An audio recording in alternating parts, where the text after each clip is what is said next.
Coucou tout le monde, aujourd'hui je vous retrouve pour un nouveau tag, je me suis mis dehors pour filmer. Voilà, je vous retrouve pour un tag, c'est un tag que j'ai créé moi-même qui s'appelle YouTube et l'équitation. Donc ça porte sur YouTube et l'équitation, donc voilà, les deux mélangés. C'est un tag qui est en 12 questions, il me semble, si j'en ai pas fait d'autres, ouais voilà, 12 questions.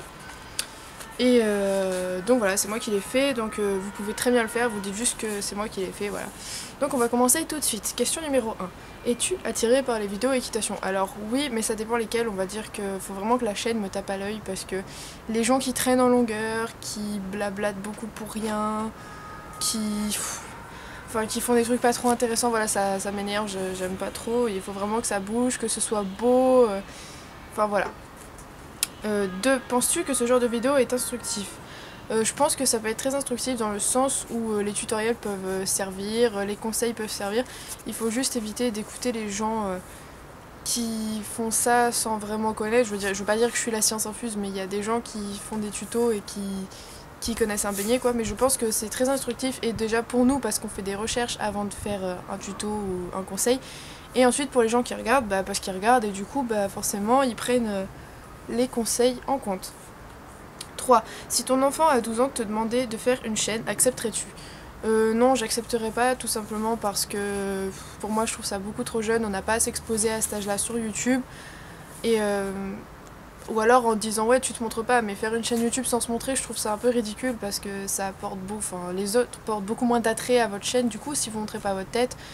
Et voilà, donc sans montrer sa tête on peut rien faire, on peut pas faire de tuto à moins de se filmer les mains, on peut pas faire de conseils, Enfin, la chaîne devient beaucoup plus terne et fade si on se montre pas, donc non, j'accepterai pas. 4. Tu préfères les achats, les tags, les tutos ou les séances? Pour ma part, j'aime bien les tutos et les séances. Je regarde quelques tags de temps en temps, les achats aussi, mais les achats...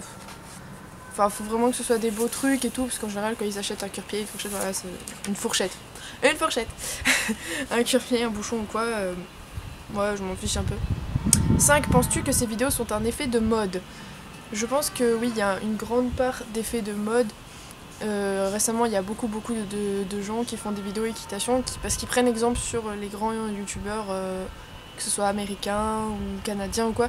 Et du coup, il y a vraiment beaucoup de vidéos équitation. C'est comme sur Facebook, il y a beaucoup de faceponey, enfin de comptes faceponey. Ça n'existait pas. Il y a encore un an, il y en avait quasiment pas de comptes Facebook,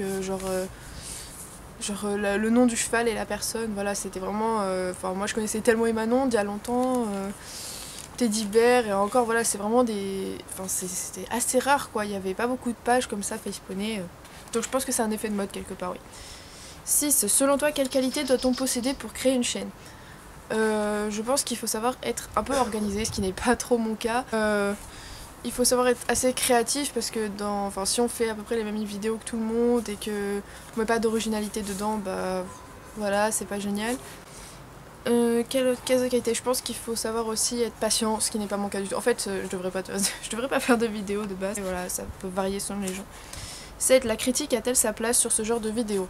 Je pense que la critique constructive est fondée à sa place parce qu'elle peut aider. Il y a un gros frelon derrière, genre un masta frelon. Bon, c'est bon, il est parti. Je pense que ça peut aider les gens. Par exemple, si vous regardez une vidéo et que vous dites tu devrais faire ça, mais il se rapproche. Je suis allergique en plus. Dégage. Dégage. Ouais, va sur le laurier, c'est mieux. Je pense que du coup, les critiques constructives, quand vous allez sur une vidéo, vous dites je trouve que tu fais ça, donc tu devrais faire ça, car ça fera ça. Je pense que ça, c'est de la bonne critique qui peut servir à tout le monde.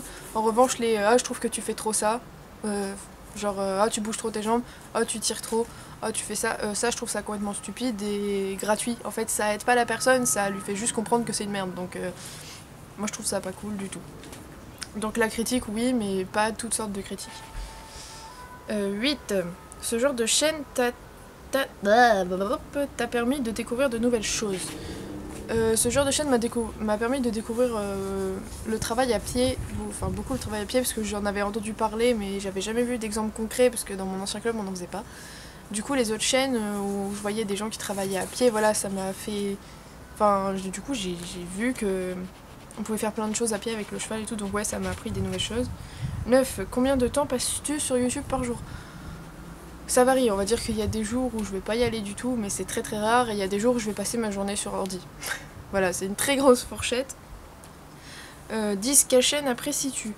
J'en ai beaucoup. Je crois que je suis abonnée à plus de 300 personnes sur YouTube. Mais après, les chaînes que je regarde fréquemment, bah, y a Colline parce que c'est Colline. Mouvetage parce que c'est une amie à moi aussi et que j'aime beaucoup ses montages. Edith Gun qui est anglaise, enfin, je sais pas d'où elle vient, mais bref, elle fait des vidéos assez courtes. Putain de frelon! Qui fait des vidéos assez courtes mais qui sont de très bonne qualité, qui sont très bien. Il y a Always Love Horse que j'adore aussi. Après il y a des chaînes make-up aussi que j'aime bien, genre Kiou, Caro de Au Féminin Beauté, même si elle en fait plus. Voilà, il y a plein de choses que j'aime bien. Il y a Squeezie que j'aime beaucoup. Il y a une multitude de gens. 11. Que reproches-tu globalement à des chaînes d'équitation? Ce que je leur reproche globalement, c'est le fait de faire toujours les mêmes vidéos que les autres. Après, c'est vrai qu'on peut pas changer beaucoup de sujets, sachant que c'est autour de l'équitation. Mais on va dire que les gens, s'ils voient une personne faire une vidéo, ils vont faire la même et ils vont parler de la même façon que le youtubeur qu'ils ont copié. J'ai vu des gens qui avaient copié Ekidfan et qui s'inventaient des vannes et tout comme Ekidfan, genre pour être pareil. Donc je trouve que ils prennent beaucoup exemple sur... c'est normal, c'est des gens qu'ils admirent, qu'ils aiment bien. Ils prennent beaucoup exemple dessus et c'est un peu ce que je reproche à ces chaînes. Et généralement aussi, il y a beaucoup de critiques sur les chaînes d'équitation, sur ma chaîne, beaucoup aussi. Et c'est quelque chose que j'aime pas dans ce milieu-là, c'est que ça critique beaucoup et voilà, ça parle pour rien. 12. Si tu devais décrire ce que t'apportent les vidéos équestres en quelques mots, lesquels seraient-ce? Ça m'apporte du savoir, ça m'apporte de la joie, ça me détend. Tu fais plein de potes en fait grâce à ça aussi, donc voilà. En gros, amis, savoir, fun, plein de trucs comme ça, voilà. Du coup, je n'ai pas mis genre qui t'actu parce que j'ai personne vraiment à taguer. Les gens qui voudront le faire le feront. Ça me saoule de taguer, surtout qu'il y a des gens, ils aiment pas forcément ça. Donc voilà, si vous voulez faire ce tag, faites-le. Dites juste qu'il est de moi. Je vais vous mettre les questions en barre d'infos. N'hésitez pas du coup à dérouler le truc parce que sinon vous verrez que la moitié. Il y en a qui me demandent des fois. Hein. Et voilà, ce tag est terminé. J'espère qu'il vous aura plu. Je vous fais des gros bisous. À bientôt.